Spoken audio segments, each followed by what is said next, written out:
You are watching WOBY, your 24/7 entertainment station.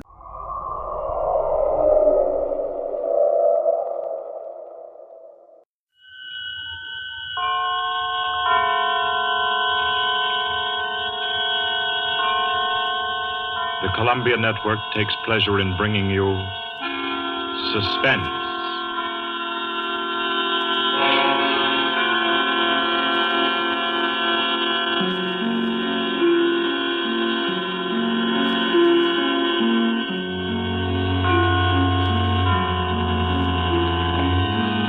Suspense, Columbia's parade of outstanding thrillers, produced and directed by William Spear and scored by Bernard Herrmann. The notable melodramas from stage and screen, fiction and radio, presented each week to bring you to the edge of your chair, to keep you in suspense.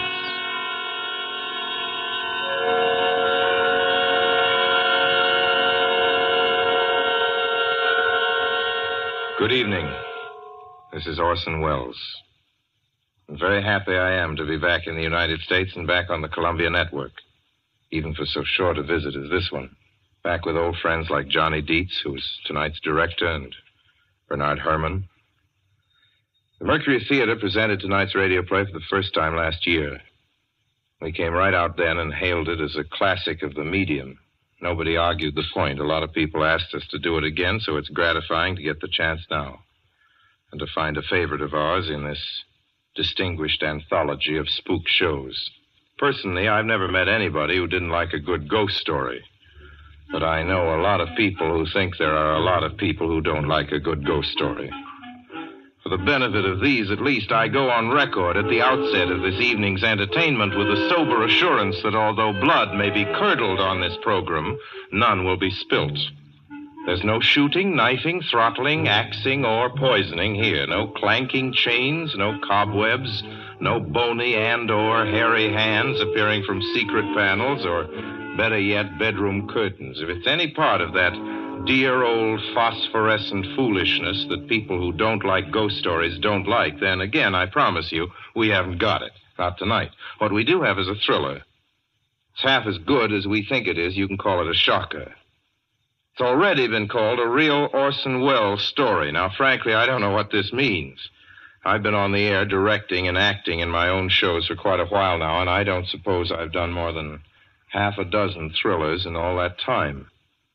Honestly, I don't think even that many, but it seems I do have a reputation for the uncanny. Quite possibly, a little escapade of mine involving a couple of planets, which shall be nameless, is responsible. Doesn't really matter. Don't think I disapprove of thrillers. I don't. A story doesn't have to appeal to the heart. It can also appeal to the spine. Sometimes you want your heart to be warmed, and sometimes you want your spine to tingle. The tingling, it's to be hoped, will be quite audible as you listen tonight to The Hitch-Hiker. That's the name of our story, The Hitch-Hiker.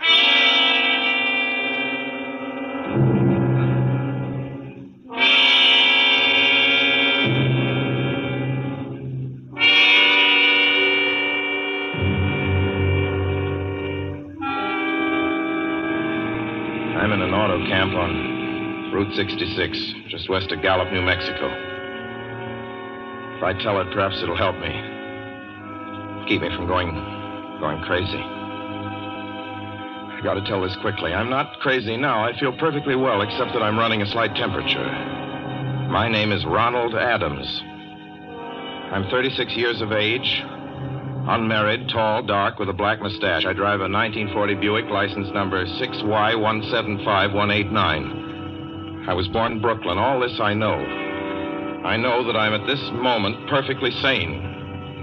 That it's not me who's gone mad. It's something else. Something utterly beyond my control. I've got to speak quickly. At any minute, the link may break. This may be the last thing I ever tell on Earth. The last night I ever see the stars. 6 days ago, I left Brooklyn to drive to California. Goodbye, son. Good luck to you, my boy. Goodbye, Mother. Here, give me a kiss, and I'll go. I'll come out with you to the car. Oh, no, it's raining. Stay here at the door. Hey, what's this? Tears? I thought you'd promised me you wouldn't cry. Oh, I know, dear. I'm sorry. But I do hate to see you go. I'll be back. It'll only be on the coast 3 months. Oh, it isn't that. It's just the trip. Ronald, I wish you weren't driving. Oh, Mother, there you go again. People do it every day. I know, but you'll be careful, won't you? Promise me you'll be extra careful. Don't fall asleep or drive fast or pick up any strangers on the road. Oh, gosh. I think I was still 17 here, you told me. Oh. And wire me as soon as you get to Hollywood. Won't you, son? Of course I will. Don't you worry. There's nothing going to happen. It's just 8 days of perfectly simple driving on smooth, decent, civilized roads with a hot dog or a hamburger stand every 10 miles.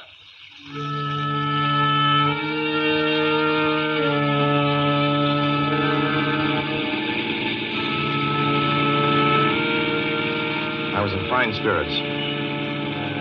The drive ahead of me, even the loneliness, seemed like a lark. I reckoned without him. Crossing Brooklyn Bridge that morning in the rain, I saw a man leaning against the cables. He seemed to be waiting for a lift. There were spots of fresh rain on his shoulders. He was carrying a cheap overnight bag in one hand. He was thin, nondescript, with a cap pulled down over his eyes. I would have forgotten him completely, except that just an hour later, while crossing the Pulaski Skyway over the Jersey Flats, I saw him again. At least, he looked like the same person. He was standing now with one thumb pointing west. I couldn't figure out how he got there, but I thought probably one of those fast trucks had picked him up, beaten me to the Skyway, and let him off. I didn't stop for him. Then late that night, I saw him again. It's on the New Pennsylvania Turnpike between Harrisburg and Pittsburgh. It's 265 miles long with a very high speed limit. I was just slowing down for one of the tunnels when I saw him, standing under an arc light by the side of the road. I'd seen quite distinctly the bag, the cap, even the spots of fresh rain spattered over his shoulders. He hallooed at me this time. Hello! Hello! I stepped on the gas like a shot. That's lonely country through the Alleghenies, and I had no intention of stopping. Besides, the coincidences, or whatever it was, gave me the willies. I stopped at the next gas station.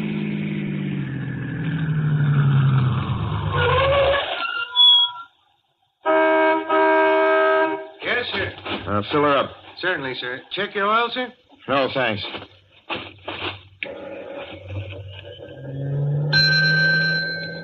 Nice night, isn't it? Yes. It hasn't been raining here recently, has it? Not a drop of rain all week. Oh? Oh, I suppose that doesn't done your business any harm. Oh, people drive through here all kinds of weather. Mostly business, you know. There aren't many pleasure cars out on the turnpike this season of the year. I suppose not. What about hitchhikers? Hitchhikers here? What's the matter? Don't you ever see any? Not much. If we did, it'd be a sight for sore eyes. Why? Oh, guy'd be a fool who started out to hitch rides on this road. Look at it. Then, you've never seen anybody? No. Maybe they get the lift before the turnpike starts. I mean, you know, just before the toll house. But then it'd be a mighty long ride. Most cars wouldn't want to pick up a guy for that long a ride. And you know, this is pretty lonesome country here. Mountains and woods. You ain't seen anybody like that, have you? No. Oh, no, not at all. I was just a technical question. I see. Well, that'll be just $1.49 with the tax.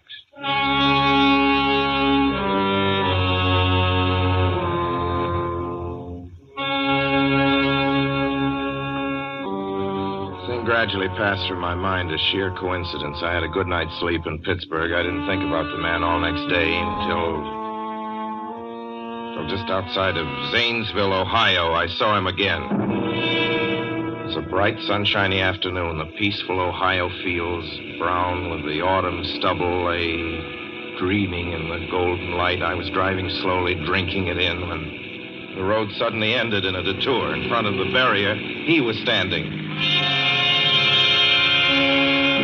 Now, let me explain about his appearance before I go on. I repeat, there was nothing sinister about him. He was as drab as a mud fence, nor was his attitude menacing. He merely stood there, waiting, almost drooping a little, the cheap overnight bag in his hand. He looked as though he'd been waiting there for hours. And he looked up. He hailed me. He started to walk forward. Hello? Hello? Hello? No, not just now. Sorry. Going to California? No, not today. The other way, going to New York. Sorry.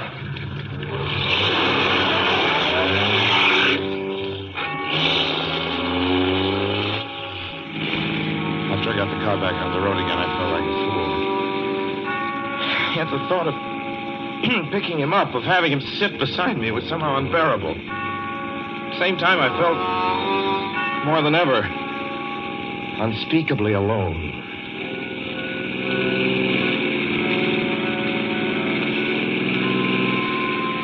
Hour after hour went by. Fields, the towns ticked off one by one. The light changed. I knew now that I was going to see him again. And though I dreaded the sight, I caught myself searching the side of the road, waiting for him to appear.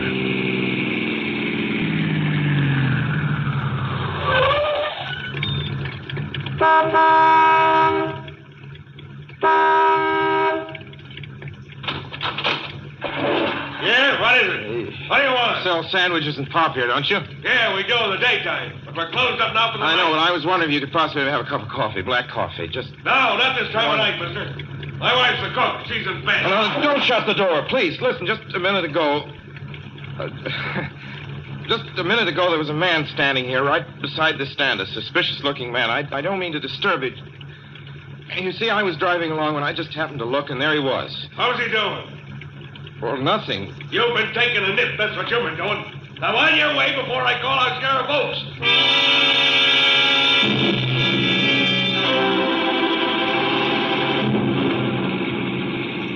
I got into the car again and drove on slowly. It's beginning to hate the car.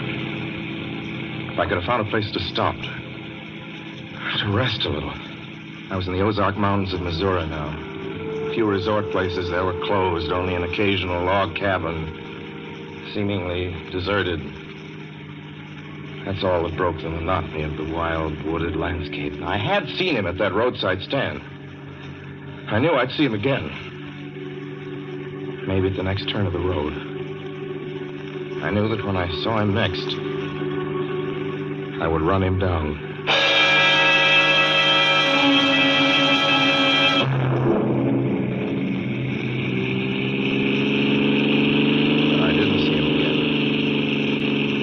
See him until late next afternoon. I stopped a car at a sleepy little junction just across the border into Oklahoma to let a train pass by. When he appeared across the tracks, leaning against a telephone pole. Perfectly airless, dry day. The red clay of Oklahoma was baking under the southwestern sun. Yet there were spots of fresh rain on his shoulders. I couldn't stand that. Without thinking, blindly, I started the car across the tracks. He didn't even look up at me. He was staring at the ground. I stepped on the gas hard, veering the wheel sharply toward him. I could hear the train in the distance now, but I didn't care. And something went wrong with the car. The train was coming closer. I could hear its bell ringing and the cry of its whistle. Still, he stood there. And now I knew that he was beckoning me to my death.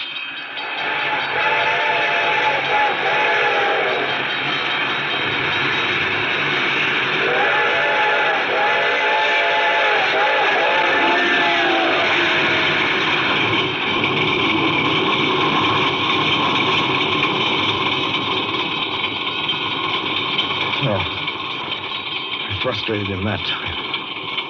The starter worked at last. I managed to back up. When the train passed, he was gone.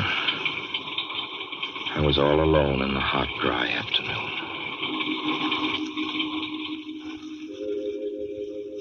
After that, I knew I had to do something. I didn't know who this man was or what he wanted of me. I only knew that from now on, I mustn't let myself alone on the road for 1 minute. Hello there. Like a ride? Well, what do you think?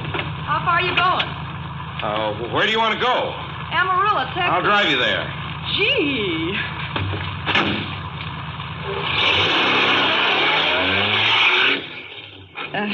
You mind if I take off my shoes? My dogs are killing me. Go right ahead. Oh, gee, what a break You this is. hitchhike much? Sure, only it's tough sometimes in these great open spaces to get the break. I should think it would be, though I'll bet you get a good pickup in a fast car. If you did, you could get places faster than, say, another person in another car, couldn't you? I don't get you. Well, take me, for instance. Suppose I'm driving across the country, say, at a nice, steady clip, about 45 miles an hour. Couldn't a girl like you just standing beside the road waiting for lifts beat me to town, or any town, provided she got picked up every time in a car doing from 65 to 70 miles an hour? I don't know. What difference does it make? Oh, no difference. It's just a crazy idea I had sitting here in the car. Imagine spending your time in a swell car thinking of things like that. What would you do instead? What would I do? If I was a good-looking fellow like yourself, why, I just enjoy myself every minute of the time. I'd sit back and relax. And if I saw a good-looking girl along the side of the road... Hey, look out! Did you see him? See who? A man standing beside the barbed wire fence.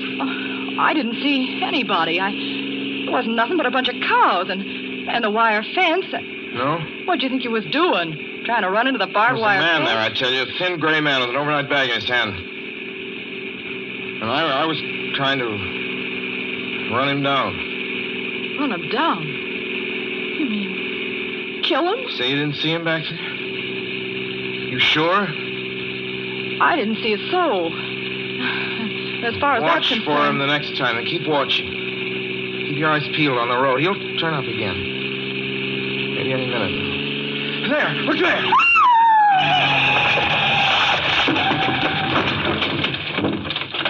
How does this door work? I'm getting out of See here. him that time? No, I didn't see him that time. And personally, mister, I don't expect never to see him. All I want to do is go on living. I don't see how I will very long, driving with you. Oh, I'm sorry. I don't know what came over me, but please don't go. So if you'll excuse me... You can't go. Listen, how would you like to go to California? I'll drive you to California. Seeing pink elephants all the way? No, thanks. Thanks just the same. Listen, please, just 1 minute, please. You know what I think you need, big boy? Not a girlfriend. Just a good dose of sleep. Please. There. I got it now. No, you can't go. Please, Keep come your back. hands off me. Do you hear? Leave your hands off.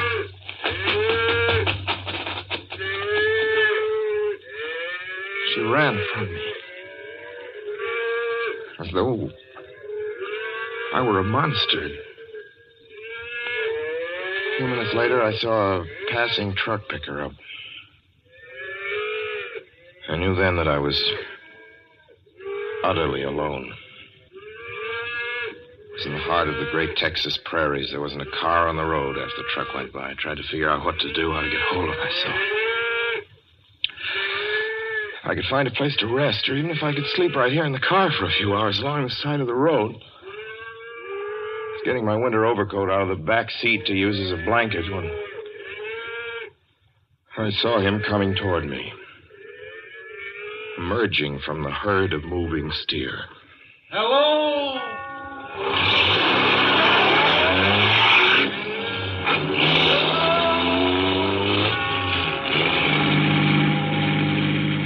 Maybe I should have spoken to him then. Fought it out then and there. For now, he began to be everywhere. Wherever I stopped, even for a moment, for gas, for oil, for a drink of pop, a cup of coffee, sandwich, he was there. I saw him standing outside the auto camp in Amarillo that night when I dared to slow down. I was sitting near the drinking fountain of a little camping spot just inside the border of New Mexico. He was waiting for me outside the Navajo reservation where I stopped to check my tires. I saw him in Albuquerque when I bought 20 gallons of gas. I was afraid to stop now. I began to drive faster and faster. I was in lunar landscape now. The great arid mesa country of New Mexico. I drove through it with the indifference of a fly crawling over the face of the moon. Now he didn't even wait for me to stop.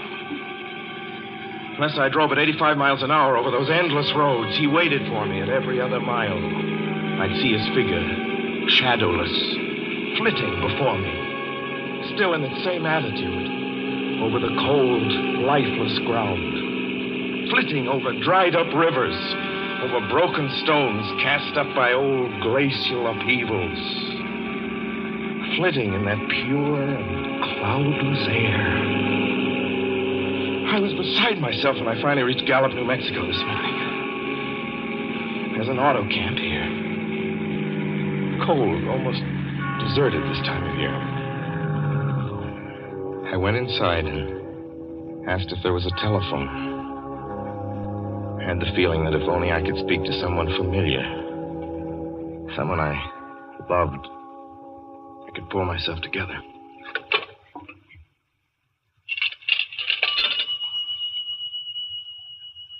Your call, please. Long distance. Long distance, certainly. This is long distance. I'd like to put in a call to my home in Brooklyn, New York. I'm Ronald Adams. The number is Beechwood 20828. Certainly, I will try to get it for you. Albuquerque. New York for Gallup. New York. Gallup, New Mexico, calling Beechwood 20828. I'd read somewhere that love could banish demons. It's the middle of the morning. I knew Mother'd be home. I pictured her tall and white-haired in her crisp house dress, going about her tasks. Be enough, I thought, just to hear the even calmness of her voice. Will you please deposit $3.85 for the first 3 minutes? When you have deposited $1.50, will you wait until I have collected the money?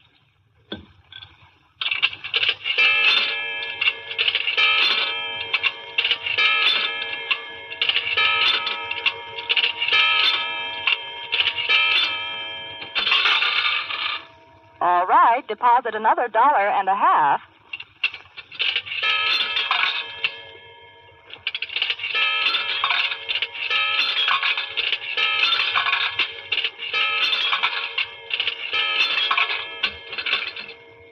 Will you please deposit the remaining 85 cents?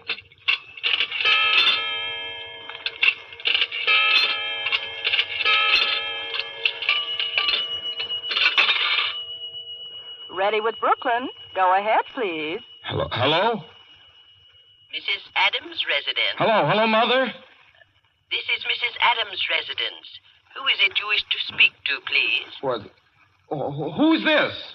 This is Mrs. Whinney. Mrs. Whinney? I don't know any Mrs. Whinney. Is this Beechwood 20828? Yes?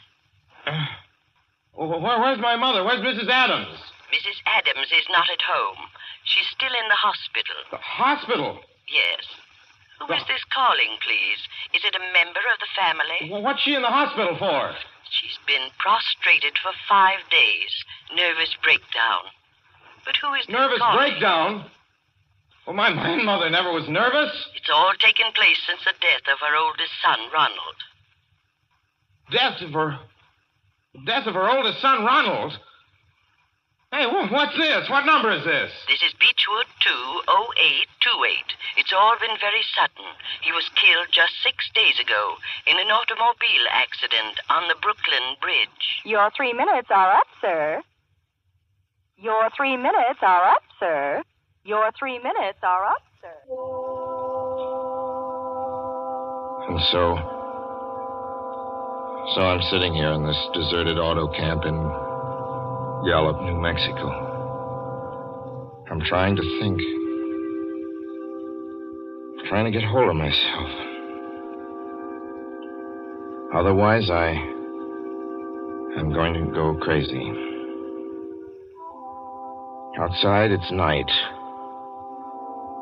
The vast, soulless night of New Mexico.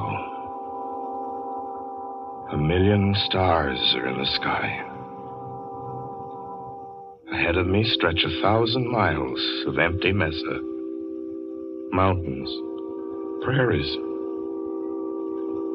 desert. Somewhere among them, he's waiting for me.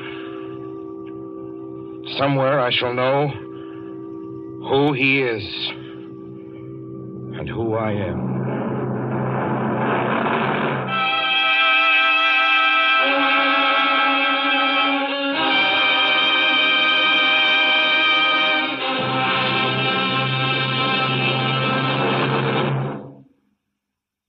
So ends The Hitch-Hiker, and to Orson Welles our considerable thanks for his playing of the title role. Mr. Welles? Help wanted. Men, women, and children. Nature of work, hard, monotonous, back-breaking labor. Hours, 75 a week minimum. Pay, few cents an hour. Added inducement, 2 meals a day, including several ounces of bad bread and a cup of thin soup. Don't delay. Apply at once. How'd you respond to a want ad like that, Mr. and Mrs. American working man and woman? You'd laugh, wouldn't you, and throw the paper in the trash basket. Dismiss the whole advertisement as some kind of a joke. But believe me, it's no joke.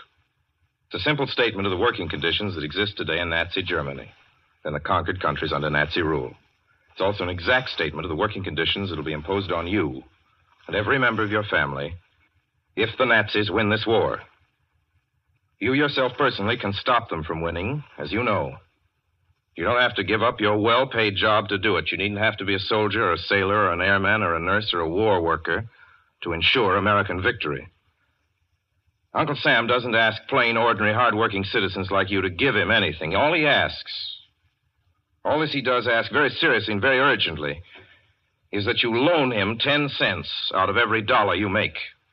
That's all there is to it. Lend Uncle Sam a dime to win this war, and he'll pay you back with interest when he's won it. The easiest, most convenient way to lend him these dimes is to enroll in the payroll savings plan. Just tell your boss to deduct 10 cents from every dollar he pays you and lend it to Uncle Sam in your name. Sign up for this simple savings plan today, and when victory comes, you'll have war bonds in your pockets instead of Axis bonds on your wrists. Suspense will be heard again 2 weeks from tonight. Next Wednesday night, September 9th, the Columbia Broadcasting System will present over many of these stations at 9:30 p.m. Eastern Wartime an address by W. Averill Harriman, the United States Lend-Lease Administrator in London. Mr. Harriman, as the personal representative of the President of the United States, attended the Moscow conferences between Winston Churchill and Joseph Stalin. Next Wednesday's broadcast will be Mr. Harriman's first public address since his return to this country. Suspense is produced and directed by William Spear. John Dietz was our guest director this evening. Tonight's radio drama was written by Lucille Fletcher.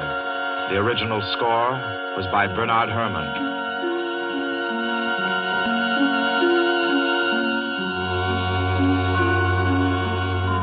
This is the Columbia Broadcasting System.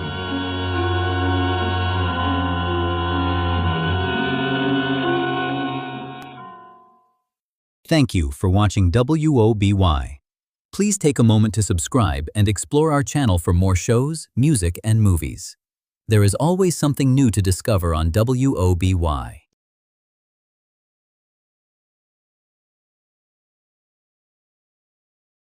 You are watching WOBY, your 24/7 entertainment station.